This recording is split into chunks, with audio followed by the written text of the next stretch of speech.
আসসালামু আলাইকুম প্রিয় দর্শকবৃন্দ।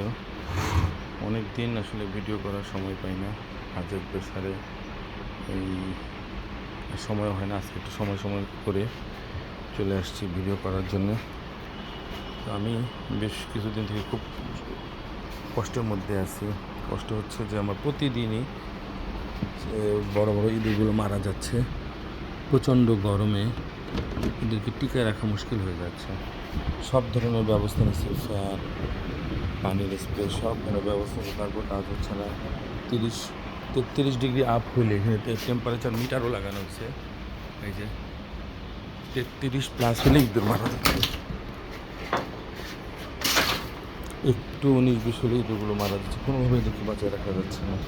আসলে এত কষ্ট করে এত টাকা ইনভেস্ট করে একটু ফার্ম বানানোর চেষ্টা করছি, কিন্তু সেই ফার্মটা টিকে রাখতে পারতেছি না।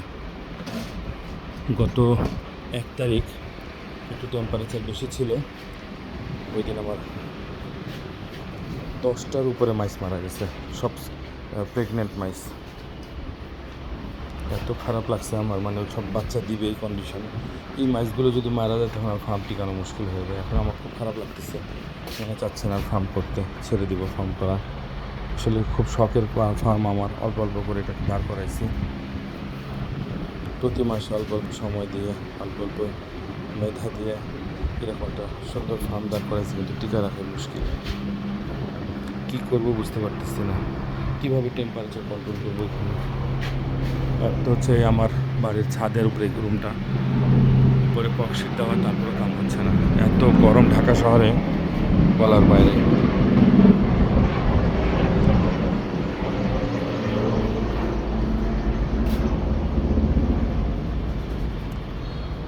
খুব কষ্ট হচ্ছে আমার, যে কী করবো বুঝতে পারতেছি না। প্রতিদিনই গরমে মাইসগুলো মারা যাচ্ছে, প্রত্যেকটা দিন। এমন কোনো দিন নাই যে মারা যাচ্ছে না। 5টা 10টা 20টা এরকম মারা যাচ্ছে গরমে। খানায় কোনো সমস্যা নেই, পর্যাপ্ত খানা দিচ্ছি। গম, ভুট্টা, মুসুরির ডাল, কলার ডাল, এরপরে চিকেন ফিড, এগুলো সবই দিচ্ছি, সবই ঠিক আছে, কিন্তু বাঁচানো মুশকিল হয়ে যাচ্ছে।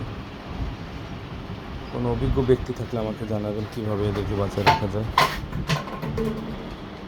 এই সেক্টরে আসলে এখনও তেমন কোনো অভিজ্ঞ ব্যক্তি আসলে পাচ্ছি না। কারোর সাথে পরামর্শ করতে পারলে ভালো লাগতো। তো আইসে প্রতিদিন চেক করতেছি যে কী অবস্থা, বেঁচে আছে, এখনও মারা যায় না। খুব খারাপ অবস্থা, যে গরমে এরা সিদ্ধ হয়ে গেছে।